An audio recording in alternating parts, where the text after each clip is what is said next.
Nah,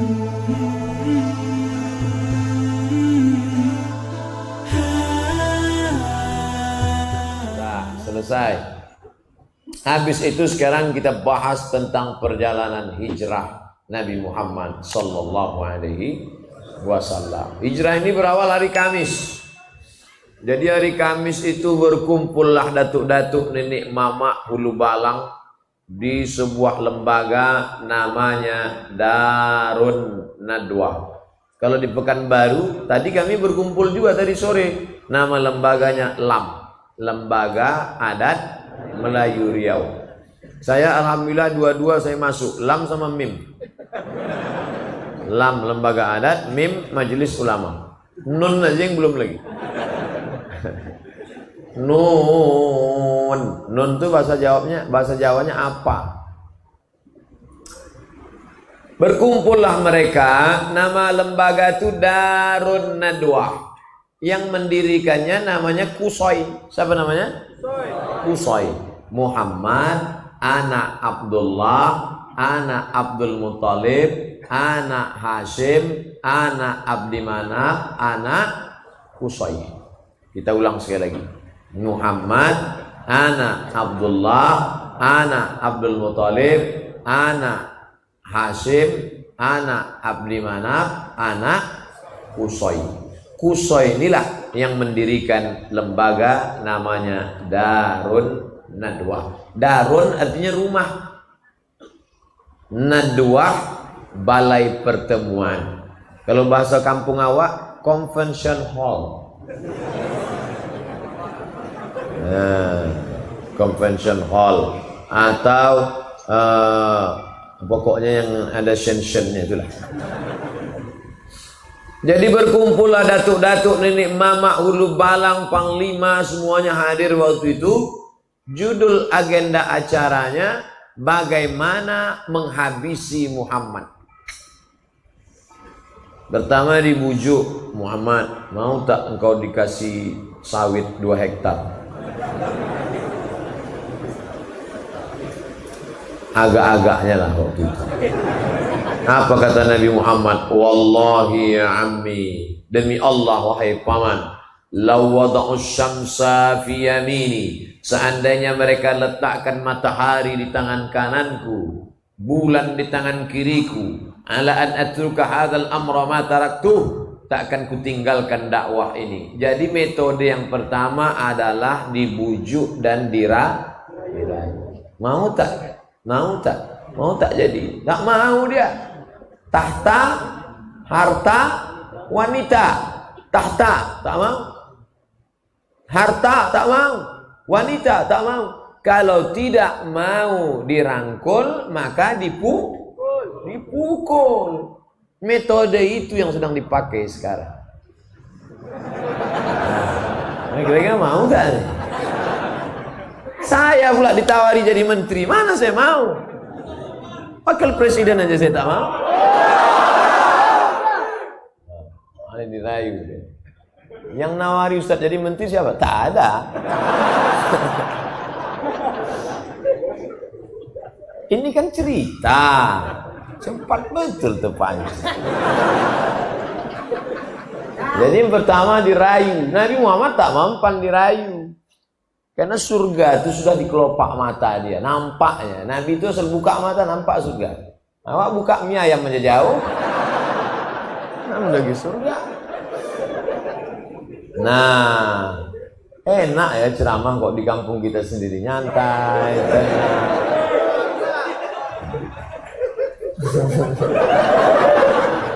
Nah, lalu kemudian tak mempan, maka ini mesti harus dihabisi. Ditambah lagi paman dia yang dihormati itu meninggal dunia. Namanya Abu Thalib. Orang segan mau membunuh dia karena paman dia Abu Thalib. Mana orang berani? Samalah macam saya di Pekanbaru. Mana berani orang musik saya? Itu anak buah Pak Ilyas Susti. Macam-macam nanti kalian tengoklah. Mana orang berani? Ceramah saya di Rokan Hulu, mana orang berani? Itu geng Pak Ahmad tuh. Begitu Pak Ahmad berhenti jadi bupati, dicoret nama kita.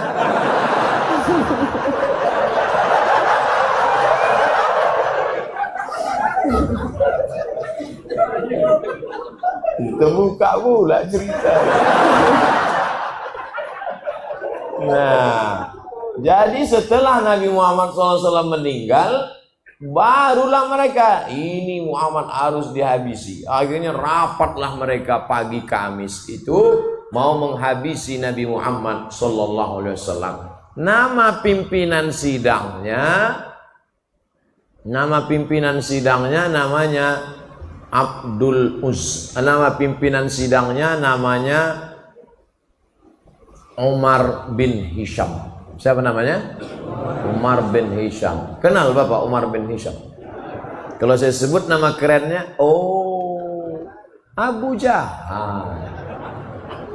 Makanya kalau kenalan sama orang jangan kasih satu nama. Nama siapa? Umar bin Hisham. Nama di FB Abu Jahal. Umar bin Hisham itu Abu Jahal. Saya dulu tanya, nama Ustadz siapa? Abdul Somad. Loh, kami cari di FB kenapa tak dapat? Di FB Anton.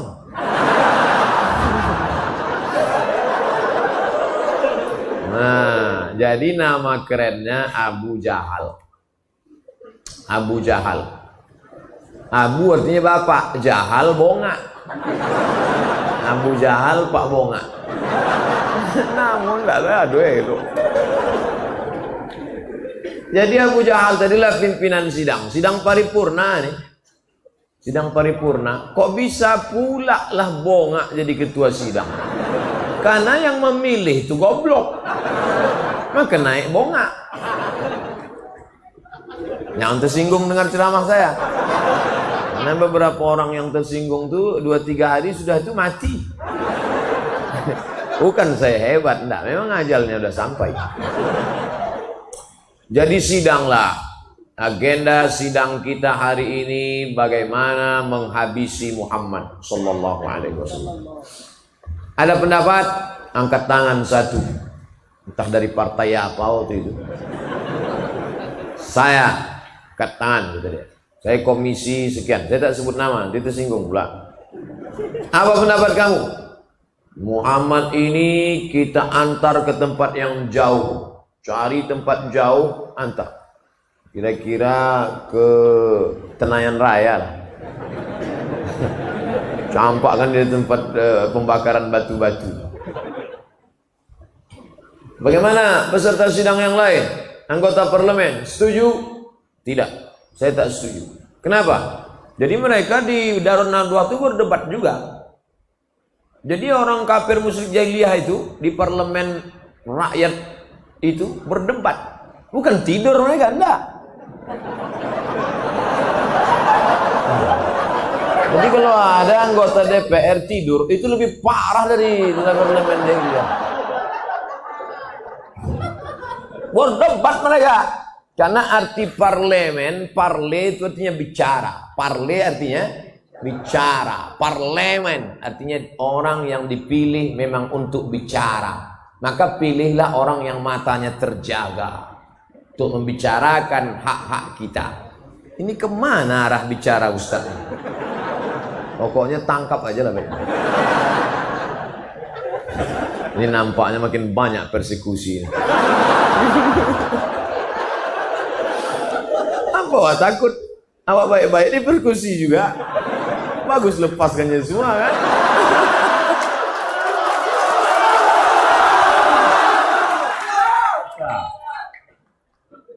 Udah itu tak setuju saya.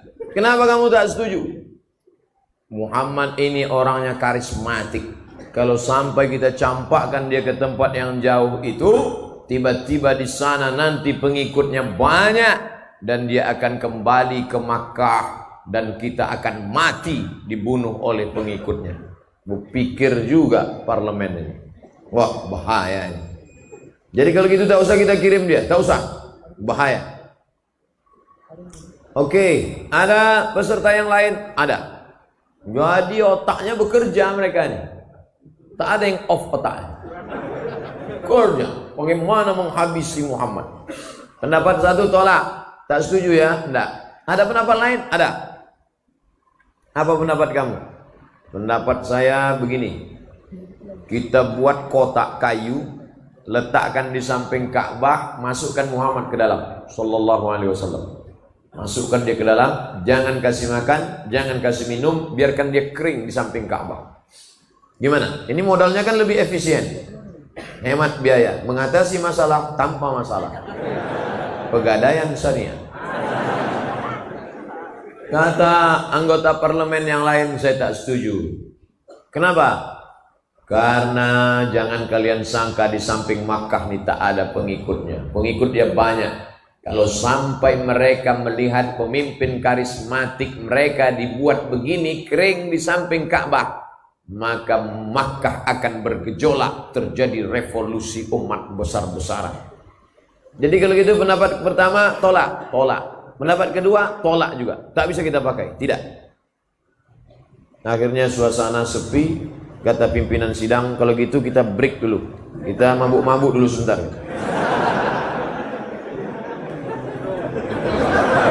Itu tak ada, saya aja nambah-nambah.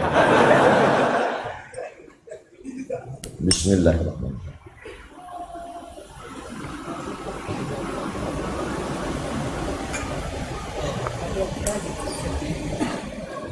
Ada pendapat yang lain? Ada. Siapa yang berpendapat? Pimpinan sidang Umar bin Hisham berpendapat. Apa pendapat kau Umar bin Hisham?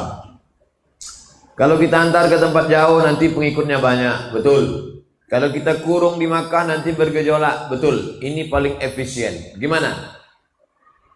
Cari anak muda yang paling tegap badannya, kasih dia pedang paling panjang, masuk ke dalam kamar Muhammad malam-malam, bacok kepalanya. Selesai. Waktu itu sniper belum ada lagi. Sniper dari Jawa ya. Nanti kalau bapak tiba-tiba tengok Ustadz Somad hilang, berarti udah kena yang ketiga. Kirim satu orang, mati. Selesai. Oh, yang lain tak setuju. Saya tak setuju. Kenapa? Kamu tahu Muhammad itu siapa? Muhammad, anak Abdullah, anak Abdul Muttalib, anak Hashim, anak Abdi Manaf, anak Qusay, keturunan Kilab, Lu'ay, Fihir, cucu-cucu Adnan, mengalir darah Ismail anak Ibrahim alaihi salam. Kalau sampai cucu Ibrahim dibunuh, maka kabilah yang lain mengamuk. Akhirnya suasana rapat, deadlock. Voting tak ada waktu itu. Bingung mereka, gimana ini? Muncul ide. Orang yang jahat-jahat tuh idenya dari mana? Dari setan. Main otak setan, mindset otak setan. Ada aja idenya kalau untuk yang jahat-jahat. Yang baik-baik pula ngantuk.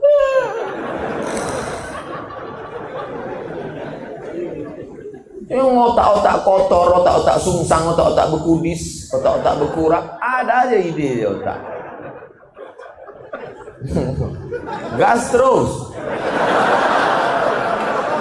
Tak itu benar. Nampaknya makin banyak daerah batal nih. Jadi gimana? Kata Abu Jahal, aku ada ide. Gimana caranya? Jangan utus satu orang. Kalau satu orang yang membunuh, pasti dicari. Kalau satu orang bunuh, dia nanti akan dicari. Dan satu suku akan ditangkap. Jadi gimana caranya? Satu suku utus satu orang, satu suku utus satu orang, satu suku satu orang. Semua suku mengutus. Kalau semua membunuh, siapa yang mau ditangkap? Inilah ide korupsi berjamaah. Kalau satu, tangkap. Tapi kalau ramai-ramai, siapa mau tangkap? Betul kan? Banyak yang setuju kan? Akhirnya diutuslah anak muda. Mantap ide ini Abu Jahal. Mantap ide ini, mantap. Akhirnya Kamis dari pagi mereka sidang. Kamis siang ditetapkan. Maka hari Kamis ditetapkan. Setiap suku mengutus satu anak muda, satu anak muda, satu anak muda. Eksekusinya kapan? Langsung dalam waktu yang sesingkat-singkatnya. Nanti malam Jumat. Dengan ini sidang ditutup oleh Abu Jahal. Mereka pun tanda tangan untuk pengambilan gaji. uang tunjangan, uang apa segala macam. Habis itu mereka pun balik ke rumah masing-masing. Sidang pun tutup, Daruna 2 tutup. Selesai. Datanglah Jibril ke rumah Nabi Muhammad SAW. Muhammad, nanti malam engkau hijrah. Kata Nabi, kenapa gitu Jibril? Karena tadi sudah dapat bocoran. Itulah gunanya ilmu sadap menyadap. Jadi rupanya rapat tertutup pagi itu disadap. Sadap itu maksudnya apa sadap? Bukan memotong gotah. Itu menaki. Sadap itu direkam. Itu kerja KPK itu sudah ada sejak zaman Nabi Muhammad SAW. Zuhur Nabi pergi ke rumah Abu Bakar. Assalamualaikum Abu Bakar. Waalaikumsalam. Nanti malam kita hijrah Abu Bakar. Siap ya Rasulullah? Abu Bakar memang udah lama siap. Tinggal menunggu saja. Kenapa nanti malam wahai Rasulullah? Karena tadi Jibril sudah membawa berita ke rumahku bahwa nanti malam anak muda akan memancung kepalaku dan saat itulah kita keluar. Oke, siap. Siap Abu Bakar Siddiq. Apa pelajaran dari sini? Kita perlu sahabat setia. Makanya saya tak khawatir karena sahabat saya banyak. Banyak sahabat Ustaz. Di Instagram 4 juta sekarang. Saya mau ngasih tahu aja, follower saya banyak. Di FB 1.200.000. Tapi yang siap mati tak tahulah. Nah, tak bisa kita one man show sendirian, tak bisa. One man show, main tunggal, tak bisa. Harus ada sahabat. Ada Pak Kapolsek, ada Profesor Ilyas Susti, dari politisi Pak Dr. Andus Ahmad MSI, dari akademisi Profesor Dr. Ilyas Susti, dari kepolisian Pak Kapolsek. Maka kita berani. Jadi berani ini kan ini. Kalau tak ada mereka pucat juga. Nah, Nabi Muhammad SAW bisa saja sendirian, tapi Allah mau mengajarkan kita hidup bersahabat, berjamaah. Makanya yang masuk Islam itu tidak sendirian. Idza jaa nasrullahi wal fath wa ra'aitan nasa yadkhuluna fi dinillah afwaja itu berkelompok-kelompok. Maka saya senang malam ini yang datang kelompok berikut ini. Kelompok anak muda pemuda hijrah, kelompok anak muda jombloan sejati, kelompok anak muda geng motor syariah, kelompok anak muda jilbabers, hijabers, kelompok anak muda pemuda bertatu tobat, kelompok anak muda banyak. Itu yang disebut dengan wara'aitan nasa yadkhuluna fi dinillahi afwaja. Apa nama geng kalian? Afwaja. Mantap. Nah, lalu kemudian Abu Bakar sudah siap. Nanti malam ya Abu Bakar. Ya, Nabi pulang ke rumah, siap, packing barang. Lalu kemudian malam itu habis Isya dia tidur. Nabi itu tidurnya habis Isya. Kita tak pula tidur habis Isya. Insya Allah ceramah ini tak lama nih, biar cepat kita tidur.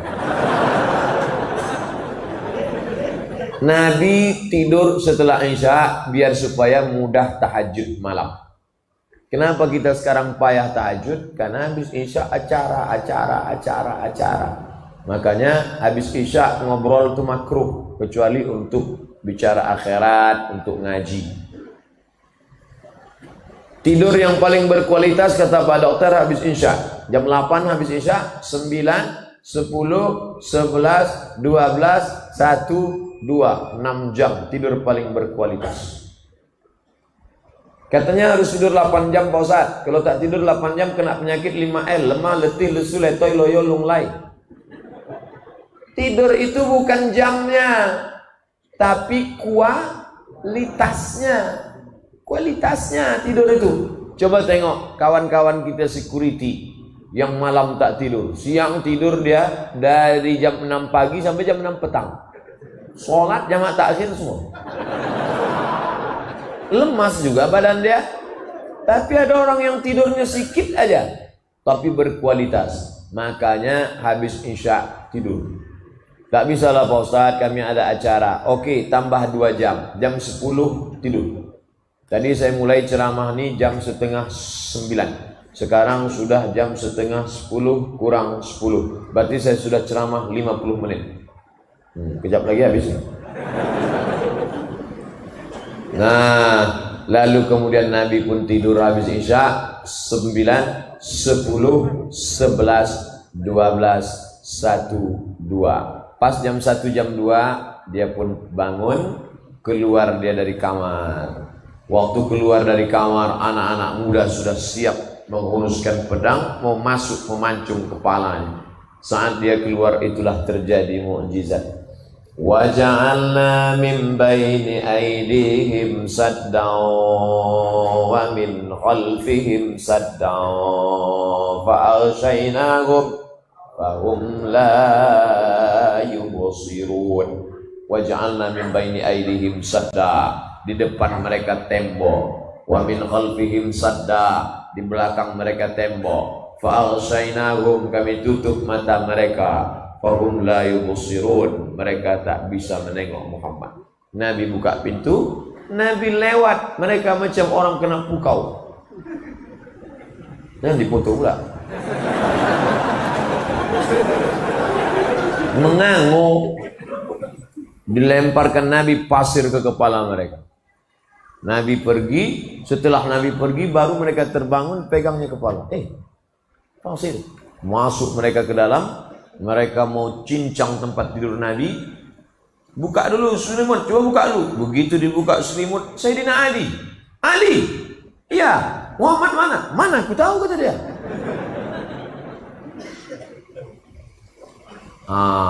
Ini ayat kalau baca Yasin nanti cerita tentang Nabi keluar. Itu ayat dalam surat Yasin itu cerita tentang Nabi keluar malam hijrah. Bukan itu ayat mantra. Nah, ini dibaca pula biar supaya tak kena razia. Kebetulan SIM mati, STNK belum perpanjangan. Pas nampak polisi razia, wa ja'alna min baini aydihim saddan wa min khalfihim fa aghshaynahum fa hum la yubsirun. Prit, semprit Pak Kapolsek, semprit. Kok nggak mempan ya Pak Ustadz? Orang sama-sama ngaji. Mana mempan? Aku baca itu juga, kata Pak Kapolsek. Kecuali polisinya hantu, barulah mempan. Makanya uruslah SIM. Saya urus SIM. SIM A, SIM C tak pernah saya tinggal. Walaupun saya naik helikopter tadi. Saya mau ngasih tahu aja. Urus SIM lo. Kalau pakai helm, yakinkan sampai berbunyi klik. Klik, baru jalan. Kemarin waktu naik motor di Pematang Rebah, klik. Sampai tempat ceramah, tak pula bisa buka. Dipotong pakai pisau. Cemas saya.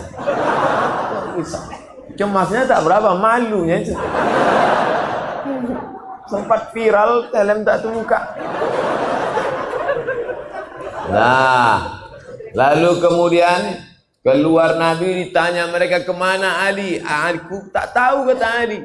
Nabi pun langsung ke rumah Abu Bakar Siddiq. Abu Bakar pun menemani Nabi SAW. Naiklah mereka ke atas, nama bukitnya Jabal Thur. Jabal Thur. Kalau tempat Nabi menerima wahyu, Jabal Nur. Tulisannya sama, alif, lam, garis, waw, ra. Yang satu titiknya 1, nur. Yang satu titiknya 3, thur. Bukan saur, thur. Letakkan ujung lidah di gigi atas. Payah bahasa Arab nih Pak Ustaz. Thur itu ada dalam bahasa Inggris. Health, WHO. World Health Organization. Kan tak ada dalam bahasa kita tak ada saya suka Ustaz Somad. Tak ada. Kalau bahasa Arab ada Hari apa ini? Hari Selasa, Yaumul Thulatha. Nama bukitnya namanya Jabal Sur. Naiklah ke atas. Saya Jabal Nur pernah saya naik. Jabal Nur naik. Jabal Sur jarang orang naik. Bukitnya terjal, tinggi ke atas. Naiklah Nabi ke atas bersama Abu Bakar Siddiq. Tidak pakai senter. Karena kalau pakai senter, kafir Quraisy menengok dari bawah. Itu dia, tangkap. Gelap-gelap naik mereka ke atas. Jadi kalau nampak nanti kawan naik motor lampunya mati, itu karena takut ditangkap kafir Quraisy.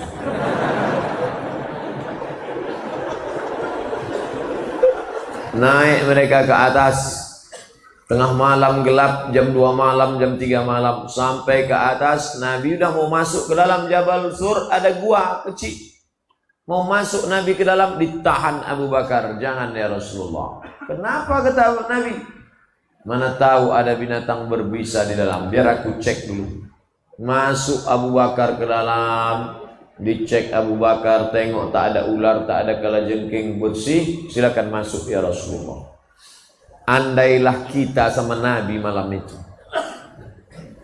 Andai saya lah sama Nabi waktu itu. Saya persilakan ya Rasulullah, silakan masuk.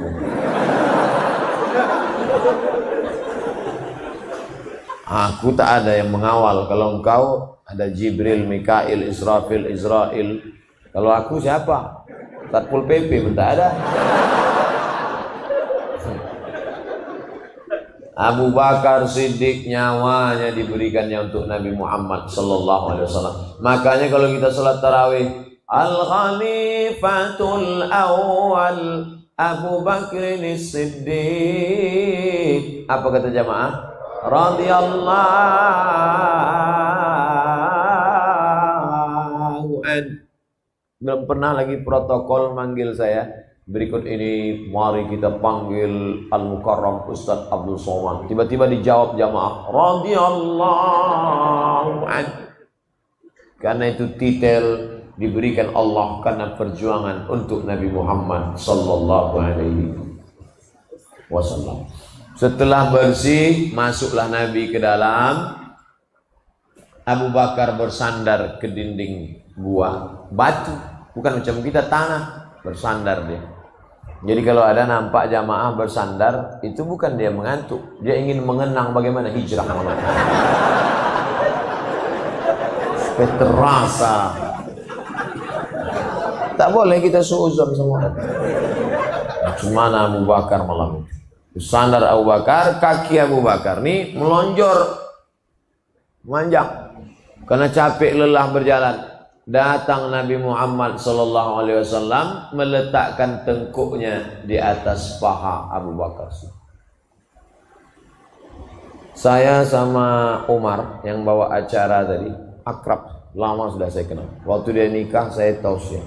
Tapi rasanya kalau dia duduk meletakkan ke paha dia segan pula. Nabi dengan Abu Bakar tak ada jarak. Diletakkannya tengkuknya ke paha Abu Bakar. Nabi pun tertidur. Tak lama Nabi tertidur, terbangun Nabi. Menetes air dari atas. Kata Nabi, gelap. Air apa nih Abu Bakar? Hujan tak mungkin, embun tak mungkin. Air apa nih Abu Bakar? Kata Abu Bakar, air mataku ya Rasulullah. Kenapa engkau menangis? Kakiku disengat binatang berbisa. Kakinya disengat binatang berbisa. Bapak ibu kalau mau tahu rasanya, balik dari sini, pergi ke tempat jual makanan ikan arwana. Beli lipan agak 3 biji. Nah, kalau mau merasakan bagaimana Abu Bakar malam itu. Kakinya bisa dia tahan, tak bergerak kakinya. Memangku kepala Nabi Muhammad SAW. Bisa tak bergerak? Andai kita lah yang mangku malam melompat. Mohon maaf ya Rasulullah, tak tertahan gila-gila. Abu Bakar kaki bisa ditahan. Tak bergerak kakinya, disengat binatang tak bisa ditahankannya. Tapi ada satu yang tak bisa ditahannya, air mata tak bisa. Tak bisa ditahan. Makanya kadang kita tengok anak-anak muda di kantin kampus tuh menangis, menengok lontong. Kau nangis kenapa? Galau Pak Ustaz. SMS nggak dibalas, telepon nggak diangkat. Pret. Mental kerupuk.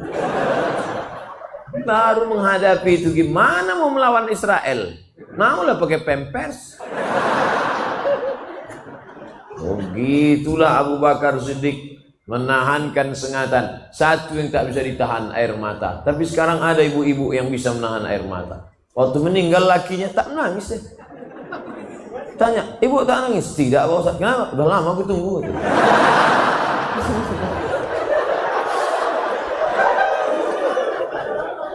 Tidak jamaah Al-Ikhlas. Jamaah dekat-dekat sini juga. Lalu kemudian sampailah pagi. Malam apa itu? Malam Jumat, malam Sabtu, malam Ahad. 3 malam. 3 hari 3 malam mereka transit di sana. Yang ngirim makanan siapa? Perempuan namanya Asma. Pakai Hamzah. Asma. Kalau Asma Sosa Ongo. Ini namanya Asma binti Abi Bakar. Saya laki-laki sehat. Rasanya kalau disuruh bawa nasi ke atas. Asma 3 hari 3 malam membawakan makanan. Apa pelajaran dari sini? Pentingnya peranan perempuan. Jangan katakan Islam tak mempedulikan perempuan. Nih, pelajaran dari hijrah Nabi Muhammad SAW. Perempuan naik ke atas membawa makanan. Selama 3 hari berita hiruk pikuk di Makkah ini harus disampaikan ke Nabi di atas. Berita di Makkah sampai ke atas. Berita di Makkah sampai ke atas. Siapa yang membawa berita? Namanya Abdullah. Malam dia di atas, siang dia di Makkah. Dengar berita, naik ke atas. Apa makna pelajaran dari sini? Pentingnya update status. Makanya nanti kalau ada kawan sedikit-sedikit update. Alhamdulillah Ustaz Somad sudah berada di tempat. Alhamdulillah Ustaz sudah menduduki. Alhamdulillah Ustaz baru saja minum. Itu ciri-ciri Abdullah. Update mantau terus. Itu juga kalau ada kawan-kawan mengambil gambar, itu termasuk ciri-ciri Abdullah yang mengambil. Allahu Akbar.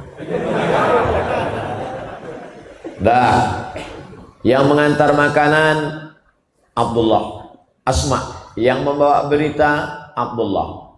Yang menemani di gua Abu Bakar. Yang menempati tempat tidur Nabi Ali bin Abi Thalib. Ada pula yang pura-pura mengembala kambing di bawah untuk ngasih kode ke atas. Kalau tiba-tiba nanti datang kafir Quraisy, namanya Amir bin Fuhairah. Inilah yang dikenal sekarang dengan istilah job description, pembagian kerja. Nah, jadi adik-adik yang buat komunitas harus bagi kerja. Acara malam ini terwujud sedemikian orang banyak. Ini kan karena ada job description. Ada yang ngirim WA aja katanya. Alhamdulillah tabligh. Malam ini tak datang. Kau kemana? Aku ngirim aja gitu. Pahala udah dapat gitu. Ini pun berkurap juga otaknya. Kita itu kalau mengajak orang, kita berbuat. Jangan nyuruh orang datang. Hadirilah tabligh akbar, hadirilah tabligh akbar. Kau tak datang, aku dapat pahalanya aja lah. 3 hari 3 malam di dalam. Kenapa mesti 3 hari 3 malam? Menunggu suasana. Inilah yang disebut dengan strategik. Strategi. Bahasa Arabnya siasah. Bahasa kitanya siasat. Jadi jangan kalian bayangkan Nabi keluar rumah, langkah kaki, bismillahirrahmanirrahim, la haula wala quwata illa billah, apa yang terjadi terjadilah. Kan begitu. Itu namanya pasrah tapi tak rela. Nabi penuh dengan matang pembagian tugas kerja. Ali, kau tidur di tempat tidur aku. Abu Bakar, kau menemani aku di atas. Asma, bawa makanan. Abdullah, update berita. Amir bin Khairah, engkau pura-pura mengembala kambing. Malam Jumat, malam Sabtu, malam Ahad, mengkecoh musuh sehingga musuh kehilangan. Wah, hilang nih. Mana dia? Mana dia? Dia masih ada di lokasi, menunggu dulu. Karena kalau langsung berangkat ditangkap lah. Strategi. Nabi itu penuh dengan intelijensia. Ada bukunya, Intelijensia Nabi Muhammad sallallahu alaihi wasallam. Maka anak-anak muda harus belajar ini dari sejarah perjalanan hijrah. Malam Jumat, malam Sabtu, malam Ahad. Hari Ahad, malam Senin baru mereka bertolak. Tapi yang tahu jalan itu tak banyak.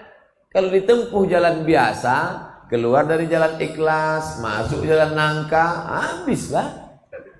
Cari yang tahu gang-gang kecil, yang kira-kira tak kena razia.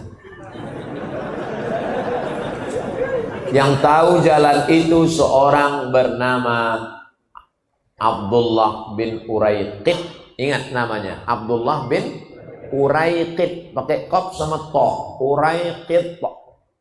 Dan dia itu non muslim. Walaupun namanya Abdullah tapi dia non muslim. Abdullah bin Uraiqid. Apa pelajaran dari sini? Boleh berkawan dengan non muslim kalau tidak membahayakan. Nah, jadi jangan dia non muslim, hancurkan rumahnya, larikan pacarnya. Nabi berkawan dengan Abdullah bin Uraiqid 8 hari 8 malam dari kota Makkah menuju Madinah, yang menunjukkan jalan non muslim. Makanya berkawan dengan non muslim silakan. Bertetangga dengan non muslim tak apa-apa. Nikah dengan non muslim syarat dan ketentuan berlaku. Makan dengan dia, tengok rumah makannya dulu. Sederhana tak apa-apa. Bare Solo tak apa-apa. Tesalonika babi panggang jangan. Ustaz kok tahu? Saya selalu lewat situ. Nah, oleh sebab itu maka berkawan dengan beda agama tidak apa-apa. Wala ana abidun ma'abadtum wala antum abiduna ma'abud lakum dinukum. Ini dasar Islam. Lalu kemudian mereka pun melanjutkan perjalanan. Abu Bakar Siddiq penunjuk jalannya Abdullah bin Uraiqid, Nabi Muhammad sallallahu alaihi wasallam. Tentu ada duit, ongkos, biaya perjalanan. Siapa yang menanggung biaya hijrah? Abu Bakar Siddiq punya emas. Emas disimpan dalam kain. Ini kain, ini emas. Emas kalau dimasukkan ke dalam kain memuncul nampak kain. Datanglah ayah Abu Bakar. Nama ayahnya Abu Quhafah. Nama siapa nama ayahnya? Abu Quhafah. Ingat, Abu Quhafah. Abu Quhafah ini tak Islam, benci sama Nabi Muhammad. Datang dia menjumpai Asma. Asma, ya, ayah kau mana? Ayah sudah pergi sama Muhammad sallallahu alaihi wasallam. Mana emasnya? Aku curiga jangan-jangan emasnya sudah dibawa Muhammad ini. Firasatku berkata emas nampaknya lah habis ini. Datang Asma, diambilnya batu, dimasukkannya ke kain. Atuh, kata Asma, atuh, ya, coba atuh pegang. Dipegang atuh tadi. Ini emasnya, iya atuh. Oh, masih banyak ya. Padahal batu. Itu boleh membohongi orang buta yang bongak, tolol, goblok. Siasat, ini sedang siasat ini. Akhirnya Abu Quhafah itu masuk Islam juga. Tapi nanti setelah 8 tahun hijrah, pindah balik ke Makkah, baru dia masuk Islam. Abu Quhafah masuk Islam. Makanya jangan nonton cuman CD kedua, CD ketiga masih ada. Pegang, ini emasnya, ya. Padahal batu, emas itu sudah dibawa perjuangan. Makanya nanti kalau ada ustadz ceramah, isinya mencaci maki Abu Bakar, Itu ciri aliran sesat, mencaci maki Abu Bakar. Abu Bakar pengkhianat, Abu Bakar merampas kekuasaan Ali. La tasubbu ashabi, jangan kau caci maki sahabatku. Lau anfaqa ahadukum mithla Uhudin zahaban, seandainya ada di antara kalian yang bersedekah emas sebesar bukit Uhud, belum tentu dapat setengah mudnya Abu Bakar Siddiq. Habis hartanya untuk Islam. Kita apa? Kita apa perjuangan kita untuk Islam? Kotak tadi aja hilang entah kemana dah. Keluarkan kotak tadi balik. Ini udah cerita-cerita emas nih, saya yakin ibu-ibu itu udah siap nih. Mana dia Ustaz? Mana katanya? Waktu kotak dibagikan di Mesir, acara penggalangan dana, mata saya menengok sendiri ibu-ibu orang Mesir itu mengeluarkan emas. Oh, masuk dalam. Kalau mau nengok di Masjid Ikhlas, coba coba. Besok pas dibawa ke Ramayana, rupanya imitasi. Orang yang bersedekah emas imitasi masuk surga, surganya imitasi. Lalu kemudian mereka pun melanjutkan perjalanan. Sampai di tengah perjalanan, tiba-tiba nampak abu. Abu? Bahasa Indonesianya apa tuh? Debu. Debu, abu. Ya Rasulullah, ya. Aduh, abu ya Rasulullah. Ada debu ya Rasulullah. Ditengok Rasulullah, oh ada orang mengejar kita. Karena orang kalau naik kuda kencang, itu debunya naik ke atas. Ada orang mengejar. Rupanya yang mengejar itu namanya Suraqah. Suraqah, pakai qah, Suraqah. Sampai ke kampung kita serakah. Dikejarnya Nabi kencang. Begitu sudah mau sampai menangkap Nabi, ujung kaki kuda depannya terperosok ke pasir, jatuh bergelinding, berguling, jatuh. Padahal seumur hidup nenek kuda tak pernah jatuh. Macam saya, mana pernah saya jatuh? Ada 2 kali, itu pun kudanya pelan. Jatuh.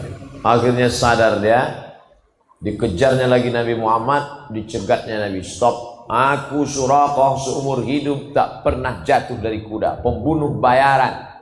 Tapi sekarang aku sadar, rupanya yang ku kejar ini bukan manusia biasa. Engkau manusia bukan biasa. Maka hari ini itu maknanya ada orang yang keluar dari rumah dengan niat jahat, tapi di tengah jalan bisa menjadi baik. Tapi sebaliknya ada orang yang dari rumah baik, tiba-tiba di jalan menjadi jahat.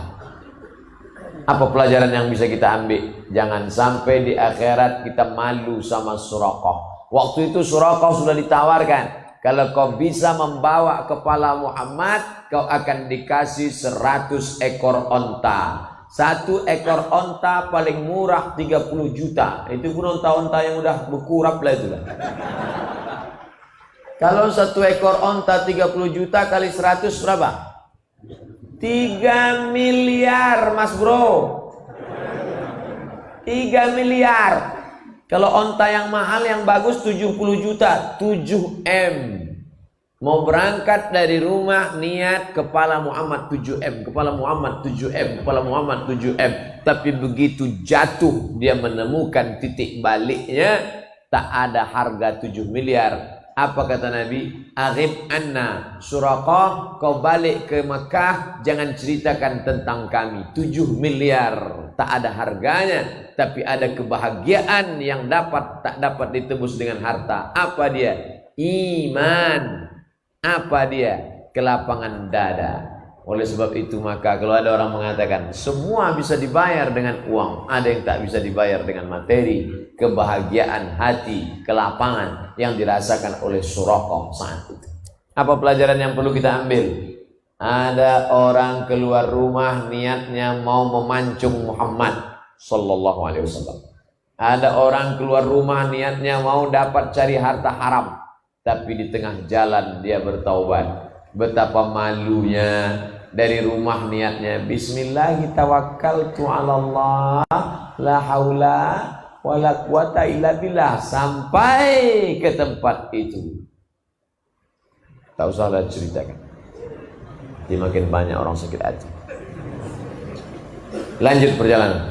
Lanjut. Berapa lama perjalanan ini Pak Ustadz? Berangkat hari Ahad malam Senin sampai di Kuba hari Senin. Malam Senin, malam Selasa, malam Rabu, malam Kamis, malam Jumat, malam Sabtu, malam Ahad, malam Senin, hari Senin. 8 hari, 8 malam. Sampai di perjalanan haus, air sudah habis. Boleh minta air susu kambing. Nampak peternakan kambing, boleh minta air susu kambing.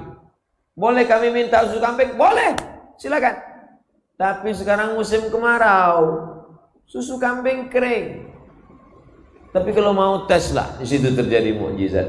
Ketika diperah oleh Abu Bakar, Nabi berdoa, didoakan Nabi, tiba-tiba ada air.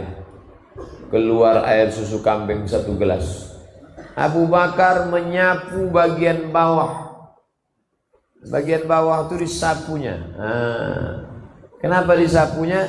Dia tak mau ada pasir menetes kena ke pakaian Nabi. Tengok adab Abu Bakar. Dapat air minum, disapunya bagian bawah, dibikinkan Nabi. Lalu Nabi pun meminum air susu itu. Apa kata Nabi? Fasyariban nabiyyu hatta irtawaitu. Nabi meminum air itu sampai hausku hilang. Saya waktu membaca itu, Nabi minum air itu sampai hausku hilang. Yang minum siapa? Nabi. Yang hausnya hilang? Ini salah cetak hukum. Nabi minum sampai hausku hilang. Sekarang kita tes.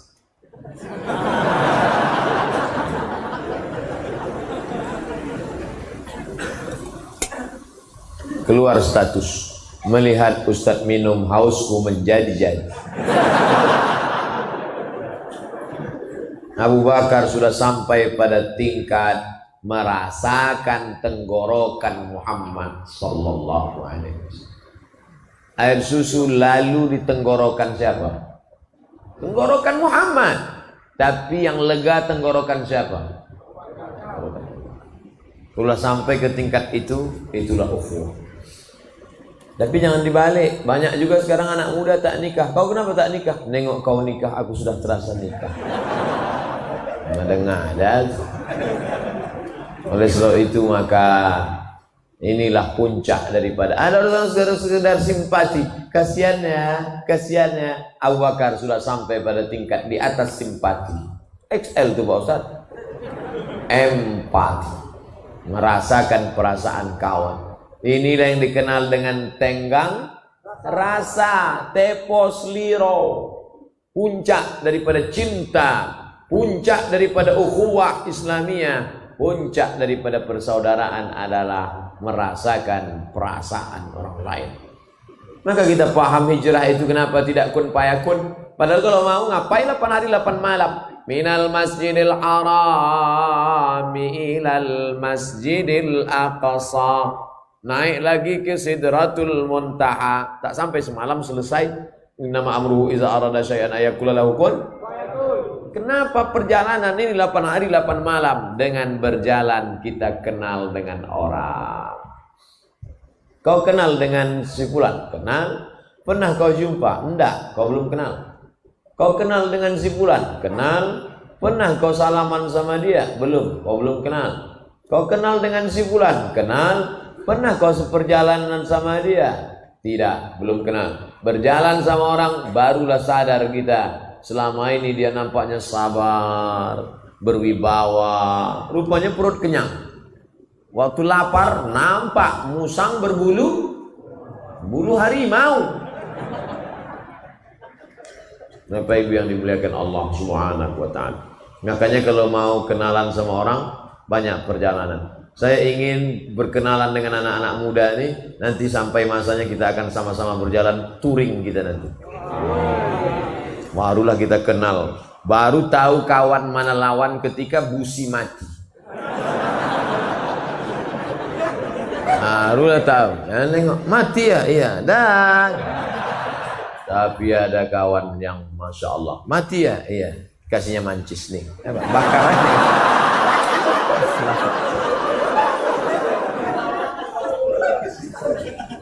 Ayo bro, kata dia, ku dorong dari belakang, diulurkannya kakinya. Ayo, demi engkau, nggak ada lo nggak rame. Gitu. Tapi jangan lama-lama pula, kata dia. Nah, akhirnya singkat cerita sampailah mereka disambut dengan tala'al badru alaina min saniyatil wada' wajaba syukru alaina mada'anillahi da'. Terjadi ikhtilaf tentang tala'al badru alaina. Sebagian mengatakan sanadnya tak sahih. Mau sahih tak sahih, yang jelas bahwa ada kebahagiaan menyambut kedatangan Nabi Muhammad sallallahu alaihi. Begitu dulu sahabat, Nabi datang disambut tala'al badru alaina. Ustadz Somad datang ke rumahnya, disambutnya dengan lagu Jatuh Bangun Aku Mengejarmu. Begitu turun dari kendaraan, itulah pula lagu dinyanyikan. Maka saya banyak tak datang pesta-pesta kibut-kibut tunggal. Sekarang alhamdulillah sudah banyak pesta-pesta di Pekanbaru, tidak lagi pakai lagu-lagu maksiat, sudah pakai lagu-lagu religi.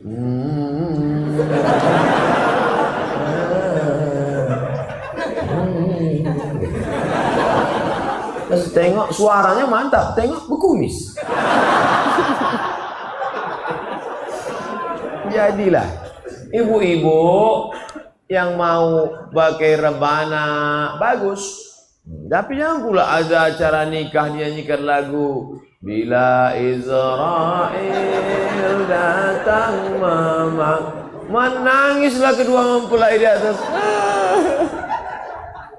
Sesuaikanlah sama lagu bahagia, lagu Barakallahu lakuma wa baraka alaikuma. Barulah. Ini enggak lagu No Woman No Cry.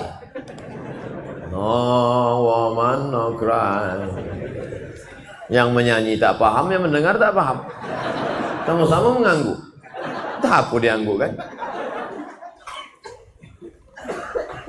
Sampai di Kuba hari Senin, menginap sampai malam Selasa, malam Rabu, malam Kamis, malam Jumat. Selama 4 malam berdiri satu masjid. Itulah dia Masjid Kuba.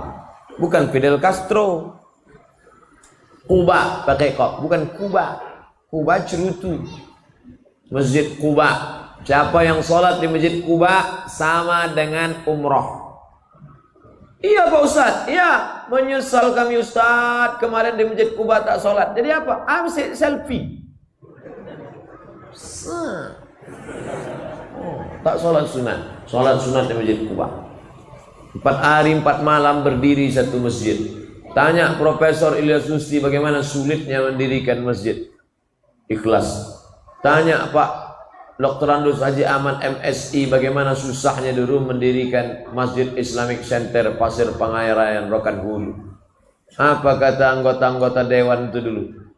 Mau buat masjid di pokok karet, iya, ciga sama cingko aja lah sholat di situ nanti. Tak yakin mereka ada manusia yang sholat di situ. Apa yang terjadi sekarang? 17.000 orang sholat di Islamic Center Pasir Pengarayan Rokan Hulu hari Ahad, hari Sabtu. Sabtu Ahad. Masjid terbaik se-Indonesia 2015. Menaranya 99 meter, pakai lift ke atas. Naik. Ustadz Somad, kalau Ustadz naik ke atas, nampak rumah Ustadz di Panama. Naiklah saya. Sampai ke atas saya tengok, tak ada. Kata bapak, nampak. Nengoknya pakai mata hati Pak Ustadz. Bayangkan, strategis Rokan Hulu, sebelah kanan Sumatera Barat, Payakumbuh, sebelah kiri Habis Dargaluh, Sumatera Utara. Riau, Sumatera Utara. Makanya hari Sabtu, hari Ahad, plat BK sama plat BA. BK, BA. BM pula tak ada. Bayangkan tuh hebatnya. Masjid.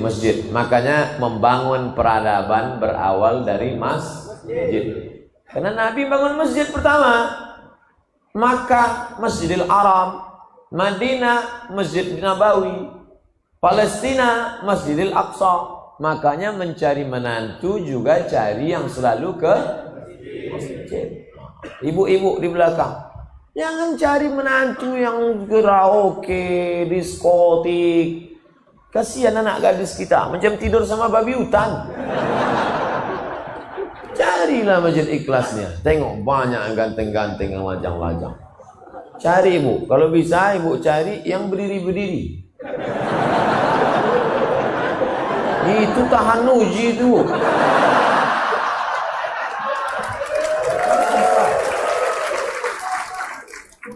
Tadi mulai ceramah jam 8:30, sekarang jam 10. Udah 90 menit saya ceramah. Tak terbayangkan gimana kesemutannya itu. Tapi mereka, mudah-mudahan anak-anak lajang ini ditemukan dengan jodoh yang baik-baik. Yang bilang amin, yang belum nikah. Yang udah pula. Dia tak tahu bini di belakang. Nah, sesudah itu hari Jumat bertolaklah Nabi dari Kuba tadi menuju tempat namanya Yathrib. Apa namanya? Ya, pakai sa, Yathrib. Yathrib artinya tanah mati, tanah tandus, tanah busuk, tanah banyak kuman dan penyakit. Bayangkan kalau kau mau kemana? Ke Yathrib.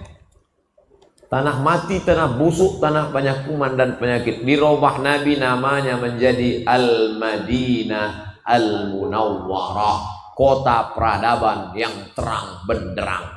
Jadi kalau ada orang mengatakan, what is in a name? Apalah arti sebuah nama? Nama penting, saudaraku. Nama itu penting. Kau mau kemana? Masjid Al-Ikhlas. Penting. Kau masjid kemana? Aku mau ke masjid. Ada tuh masjid Simpang itu. Nama penting. Nabi merubah nama tempat menjadi Al-Madinah Al-Munawwarah. Sampai di Madinah dibangunlah Masjid Nabawi. Lalu dipersaudarakan antara orang Makkah Muhajirin dengan orang Madinah Ansor. Dipersaudarakan antara orang Islam dengan orang Yahudi. Maka peradaban dari masjid. Kalau mau melihat umat ini bangkit, maka ramaikan lagi masjid. Saya tak perlu menceramahi Bapak Ibu karena Masjid Ikhlas sudah mau meletup saking ramai. Sampai keluar, sampai di jalan. Mudah-mudahan kita semua istiqomah insyaallah. Itulah yang saya sampaikan 90 menit. Tapi cerita hijrah belum selesai. Siapa yang akan melanjutkan? Nanti kalau ada acara di Masjid Ar-Rahman, datang. Masjid An-Nur, datang. Masjid As-Salam, datang. Di mana saja acara pengajian hijrah, Dr. Mustafa Umar, Dr. Mawardi Muhammad Saleh, Dr. Saidul Amin, profesor-profesor datang. Pokoknya jangan sampai tak datang. Ada yang mengatakan menyambut tahun baru hijrah ini bid'ah Pak Ustaz. Bisa dengarkan itu. Bisa dengar. Bid'ah kata dia, datang. Bid'ah sampai dia akhirnya capek. Bid'ah. Datang juga lagi. Bid'ah. Datang juga lagi. Bid'ah. Ah capek. Wala ponenya tibo je. Buat terus. Ajar terus.